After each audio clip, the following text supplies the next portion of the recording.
Okay, good evening everyone, and firstly, although slightly later, Happy New Year to everybody, and welcome to this evening's Rushcliffe Borough Council's Planning Committee meeting. I'd like to remind everyone that the meeting has been recorded and live streamed on the Council's YouTube channel. A recording of the meeting will be available afterwards on the Council's YouTube channel. In addition, under the local authorities' executive arrangements, Meetings and Access to Information, England Regulations 2012, other people may film, record, post on social media or blog from the meeting. Use of any such images or sound recordings is not under the Council's control. May I remind councillors to please switch your microphones off when you're not speaking. Now I need to remind committee of the revised agenda and the order in which items on the agenda will be discussed. So everyone has received, or certainly should have, a copy of the new agenda in front of you, which I'm sure you have. It's, yeah, all received. So, sticking to the revised agenda, we'll go on to item 1, which is apologies for absence, please. Yes, thank you, Chair. And we have apologies from Councillor Georgiou and Councillor Ellis. Thank you. And does anyone have any declarations of interest? Councillor Walker. Yes, thank you, Chair. I need to declare an interest in item 5, for which I'll be standing down from the committee. Thank you very much. And minutes of the previous meeting held on the 14th of November. I'm aware of one slight correction that needs to be made, which was under 17 declarations of interest, where Councillor Walker declared a non-pecuniary interest as ward councillor for the application and would remove himself from the debate and vote for this item. Of course, it needs to have the word "not vote" inserted in there, doesn't it, between the and the vote. So do we agree with that? Yeah, okay. But other than that, I couldn't see any other changes needed. For those of us who are here, are we happy with those minutes? Yep. Okay, thank you. I'll sign those.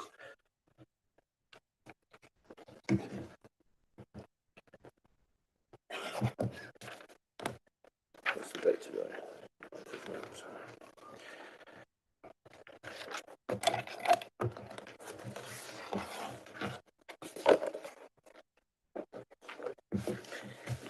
So we will move on to the new item 4, which is the planning appeals, and sort of for noting really this is, so unless anybody has any comments or questions on them. No, officers, do you need to add anything to these? No. Okay, so they are there and noted.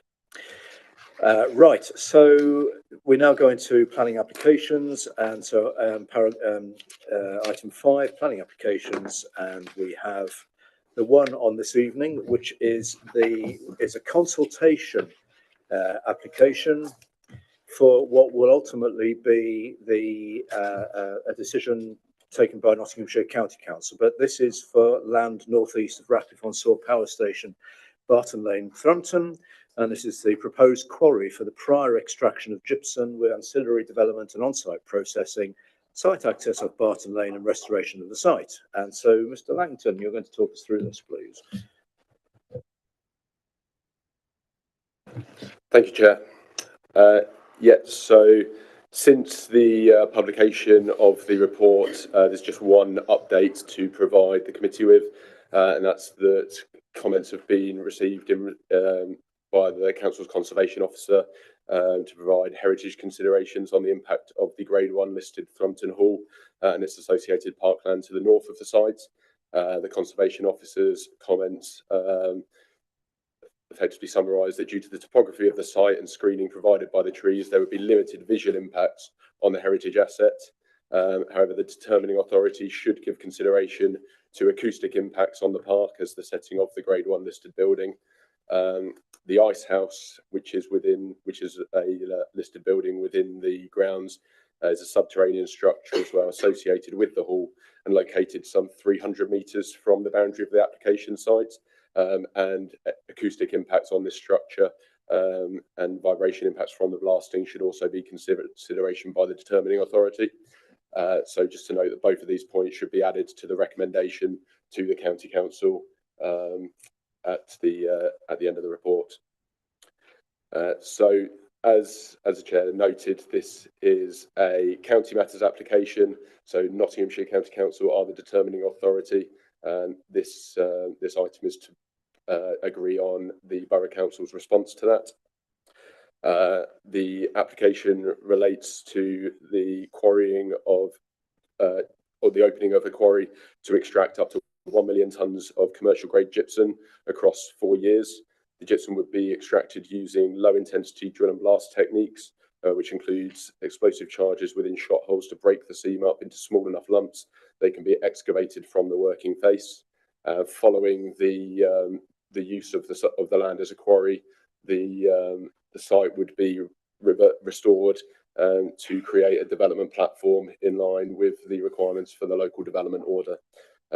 As you'll note, the site is within the local development order area and therefore forms part of that. So the application relates to the area of land seen on the screen there, approximately 35 hectares to the northeast of Rushcliffe Power Station. The site consists of 3 arable fields and an area of woodland above the former spoil and overburden heap. The land rises up to the north of the site to Wood Hill and Wrights Hill, with the land to the south end being at a lower level. The site is bounded by woodlands to the north and west, and the power station to the south, with farmland and Barton Lane to the northeast and southeast respectively. As well as being within the local development order area, the site is within the Nottingham Derby Greenbelt. So just a couple of photographs for context, although I do note it's largely open field. So that's taken from the south end of the site, looking up north over the eastern part of the site. And their views taken from the more central part of the site, looking east towards the A453, and taken on the central part of the site, looking west up towards Wrights Hill and the woodland to the north and west of the site. So image on screen there, if you can see it, is the development plan for the site. So as you can see, there's two main pits, the east pit and the west pit, with the processing area, which would include the vehicle maintenance yard, vehicle maintenance unit, porter cabins for site office and other temporary machinery associated with the processing of the gypsum. And to the north of the site is overburden and clay stockpiling, and soil mounds as well, related to overburden being stripped off the site. Then a plan relating to the post-development phase of the site. As I mentioned, you can see the East Pit LDO development platform to be created, with the western part of the site generally being landscaped with grassland cover, to again relate to the solar panel area that forms part of the LDO.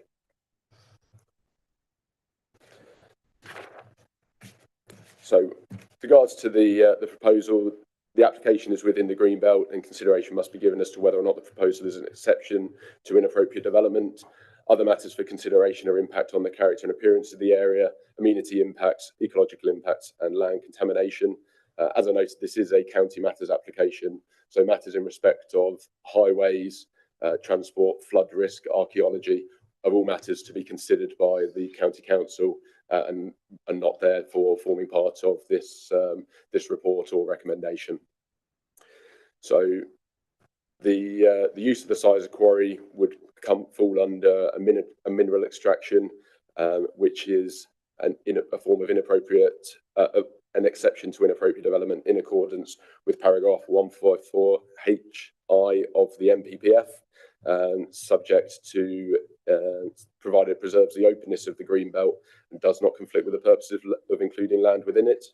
The development would be temporary in nature, as I noted, spanning approximately 4 years, and the works involved appear proportionate to the scale of the quarry, and as such it can be considered the proposal would be an exception to inappropriate development.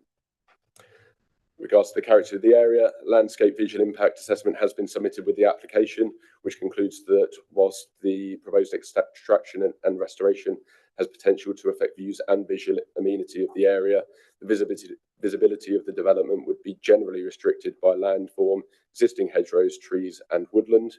The development would be viewed in the context of the adjacent power station site, which is industrial in its nature, and as such would not appear out of keeping with the character of the surrounding area. And as per the temporary nature of the development, most of these impacts would be temporary and limited to approximately a 4-year period, following which the site would be landscaped and restored in accordance with the plan that's on the screen now. With regards to amenity, the operation phase of development has potential to create noise, dust and vibration impacts on the surrounding area. The low intensity drill and blast technique with the use of explosive charges present potential for noise impacts in particular. It's noted that all blasting operations would follow recognised best practice and would occur within set times of the day. Noise impact assessment, blasting assessment and air quality assessment have been submitted with the application and have all been accepted by the Council's Environmental Health Officer, who recommends that conditions are imposed in line with the recommendations of these reports to ensure suitable mitigation measures are included as part of the development. Subject to these conditions being included on the decision, no concerns are raised with regards to amenity. With regards to ecology, a preliminary ecological appraisal has been supplied and supported by relevant surveys. This sets out that moderate suitability for foraging bats and some trees that provide moderate to low suitability for roosting bats are to be removed. Mitigation measures in the form of replacement tree planting are recommended within the survey. Dust management plan is also recommended to protect species against air pollution, and any lighting should follow a bat-sensitive lighting scheme, which is also recommended to be conditioned. 8 notable bird species were identified across the site. Works will be phased to enable habitats to be created through the process, and the restoration scheme is also set to enhance on-site habitats. The Council's Ecology Officer highlights that the ecological impacts from hydrological drawdown and noise have not been assessed in the preliminary ecological appraisal, and therefore we recommend that we report to the County Council that they should be satisfied that the proposed development would not have negative ecological impacts from such matters prior to determining the application. The proposal includes a biodiversity net gain of 19.58 habitat units, which equates to 18.18%, and 1.46 hedgerow units, which equates to 10.12%, which meets the policy requirements at the time of the application. With regards to potential contamination, a phase 1 desk studies and contamination assessment has been provided with the application. No disturbance of historical made ground is proposed, and the assessment concludes that the majority of the sources of contaminants at the site for these robust control measures will be in place to block or remove migration pathways, and therefore there is no exposure pathway or significant risk to human health or environmental receptors. Further detailed quantitative risk assessments and intrusive site investigations also form part of the recommended conditions for the application. In summary, it can be considered that the proposal can be considered an exception to inappropriate development with no unacceptable harm to the character of the area, amenity of local residents, or any unacceptable ecological or contamination impacts. Accordingly, the application is before you with a recommendation to respond to the County Council in line with the comments on page 27 to 30 of the report, plus the additional points as I set out earlier in response to the Council's recommendations with respect to heritage and impact on the Grade 1 listed Thrumpton Hall. Thank you. Thank you very much. So obviously, we don't have any speakers on this, so we can go straight into any questions or comments. We've got the recommendation in front of us, and along with suggested conditions, which I think are quite comprehensive. Does anyone have any points to make, Councillor Thomas? Yes, just a couple of things really. One is there's been quite a lot of concern from the residents of Thrumpton in particular about the impacts from vibration, and I just wondered if you wanted to say any more about that. And the other thing that is concerning people is the traffic movements, particularly along Westleat Lane and at the Kingston Crossroads. Now I understand that the traffic movements will be, they're saying they will be in line with the traffic movements from the currently from the gypsum that's coming from there. But I think there's an acknowledgement that there's another, the overall density and the number and the concentration of those movements could be an issue. And so I'm just wondering what improvements, if any, have been suggested for the New Kingston crossroads. Thank you. Thank you. I would suggest there that the answer to those questions probably are more of a county council thing as a highways matter, and I without wishing to assume, I think it's very likely that the consultees will be making those points to the county council's planning committee. But that said, I'll stand to be corrected, but also if you can pick up on those, please. Yes, thank you, Chair. No, I'd agree with that. I think we're responding to this application as a borough, and therefore our response needs to be limited to the matters that we consider, and those matters relate to the points that our internal technical consultees comment on. Those points being in respect to policy, i.e. the green belt, our environmental health officers' comments, and ecology and trees and landscaping. When it comes to highways impacts, for any application, we would be advised by the county council on that. And therefore, as this is a county council application, they will be best placed to comment on that and to determine that it's in line with their own expertise. And obviously, no doubt, any representations along those lines can be or have been made to the county council directly, rather than through ourselves. And with regards to the vibration concerns, as noted, a vibration assessment was submitted with the application, and our environmental health officer is satisfied with the information provided, noting that minimal impacts are expected on local residents, and there are mitigation measures recommended that we've requested be conditioned by the county council should they grant permission. Yeah, you can. I think it's quite common in these cases when they're county applications for Rushcliffe to respond in terms of what residents are saying, and I don't think it would be out of order, and I suggest it would perhaps not be out of order to make a comment that concerns have been expressed about the highways issue, and just draw that to their attention, because we're not determining the application, we're commenting back. If it helps, wearing another hat, I have in previous years sat on minerals applications at the county council, indeed similar ones to this, and you can be absolutely assured that highway details are covered in great depth, either as a result, usually as a result of representations made by public and other interested parties, but also county councillors and indeed council officers. And again, I think there's a danger of us possibly stepping into areas that really are not necessarily of the borough's remit to do. I would suggest it's not really our perhaps the borough's expecting expertise. I understand completely what you're saying, but I just know that highway matters, it's inevitable. They will I would imagine they've already been submitted, I would imagine, to the county council. So whether it's really necessary for the borough to do so as well, I would suggest not. But I'm happy to no, okay.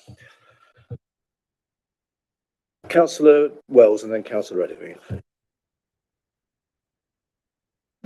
Thank you, Chair. I see by the drawing on the plan, you've got Barton Lane. Is that, and then you've got like a dotted line. Is that where they'll access the site? How will they get on the site and get across the motorway? Thank you. Well, I'm sure we can find that, but again, I would suggest that's a highways matter. But again, do we want to pick up on that just to help? Yeah, I mean the quarry site will be accessed from the road to the south, which is an access road into the power station site itself, and then traffic will enter the public highway system from there. Is that some help? Right, okay. And councillor Edivine? Yes, I was going to, taking on board the remarks that have already been made. I think it's a fairly straightforward thing. So I was hoping to propose that we could actually support the recommendation along with the conditions that we've talked about. And I fully accept what the chair has said about highways and the fact that that is a county council matter. And I certainly hope that they deliberate fully on it. But but other than that, I think this is very straightforward. I think when I first saw it, I was like horrified that there was this great hole going to be dug, but actually, obviously, it's a short-term thing. I was heartened by Councillor Walker's remarks in about the application and his view on the impact on the green belt. So I'd like to propose that we accept the recommendation. Thank you. So I've had a few other hands go. Sorry, Chaz, was it Councillor Mason? Yeah, well, I saw Councillor Wells and Councillor Mason, and also Councillor. Did you indicate Councillor Cow? Did your hand? No. Sorry. So it was. So at this stage, so bearing in mind, I've got a couple of other speakers, but have you got a seconder at this stage? Oh my word! There's an argument over who's going to second it. So shall we have Councillor Wells is seconding it? But I know that there is at least one more speaker to go. Did you want to make any comments as well, Councillor Mason? Yeah. It was only a comment. I would have seconded it as well, because I believe that the answer that we given is written here on the recommendation is as thorough as really, I suppose, we are expected to go. And I did notice that on paragraph on page 28, they were talking about the noise and vibration management plan. It needs to be kept under constant review. So as a council, we have acknowledged that that has been looked at and discussed, and but that it needs to be kept under constant review, which we do for our certain management plans. So I'm quite happy from that point of view, and I just wanted to mention that. That's fine, thank you. And Councillor Chaplin, you want to come in? Thank you. Yeah, just a quick question. So if these are conditions that we're asking the county to add, does enforcement come to us or the county? I mean, like the noise and dust management plan, is it up to us to oversee that, or will it be the county? That's a very interesting question. And Mr. Langton. Yes, thank you, Chair. So this, as it's a county application, county are responsible for enforcing all conditions that are applied to it. Okay. You're happy with that? Yes, nice and clear. Right. Okay. Well, oh, sorry. I'm sorry. I didn't see your hand, Councillor London. I'm really sorry. I can't access anything. This is on 16%. It won't. It's not enough. So I was just going to ask. I know it says about the ecology doing some tree planting, but that's absolutely no use to bats. They need old trees with holes in them. So is there going to be any provision provided for bats to live in that's not just replanting some small twigs, which won't help at all? I mean, is there going to be some other? But I can't see the conditions whether they're specific about that. And if not, could we add that, please?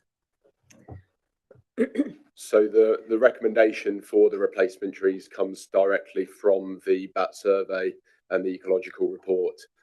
So within that, one would assume that the consulting ecologist recommending that would require them to be in line with standards that would enable bats to roost and forage.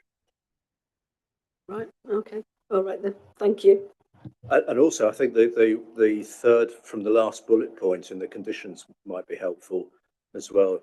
It refers to biodiversity net gain proposal should be detailed and submitted before any commencements, and and planning obligation for 30 years. So I think that. Yeah, I do remember that now. You come to mention it. Yes, thank you. Okay, thank you. And Councillor Thomas, and then Councillor Calvert. So is the biodiversity night gain calculated after the restoration? Is that how it works?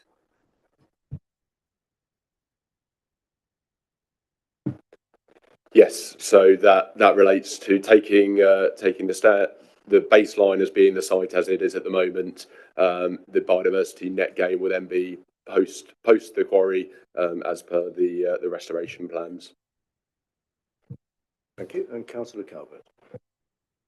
Thank you. Just a query about the air quality management areas and the condition about air quality. It seems to focus specifically on dust. Would there be other air quality issues to be considered? I mean, dust is the main one that's focused on for this development, yeah, that it is dust. Yeah. Okay. Right. Thank you. So I think we've had an interesting discussion on that. We've had the recommendations moved by Councillor Edivine and seconded by Councillor Wells. As per the report, we'll take a vote on it. So those in favour, please show. So I think that's unanimous. Just for the record, anyone against? No. Okay. Thank you. So thank you for that. If it's any help, as I say, having sat on applications for quarries and mineral extraction over the years, believe you me, that an awful lot of detail goes in, and indeed, when the report comes out for whenever that meeting will be, I'm sure you will find it interesting. It will be a very in-depth, detailed report from the County Council as the deciding authority. So we need to move on now to, I need to go on to item 6, which is exclusion of the public. To move that under section 100A(4) of the Local Government Act 1972, the public be excluded from the remainder of the meeting for application reference 23/01285/FUL. And it's an appeal reference, and the reference number is there. I better read it out. APP/P3040W/24/335/2048, on the grounds that they involve the likely disclosure of exempt information as defined in paragraphs 3 and 5 of Part 5 of Schedule 12A of the Act. So I will move that. Do I need to? Oh, yes, I need to take a vote on that. So can I just have a show of hands in favour of doing that, please? Okay, thank you. That's unanimous. So we just need to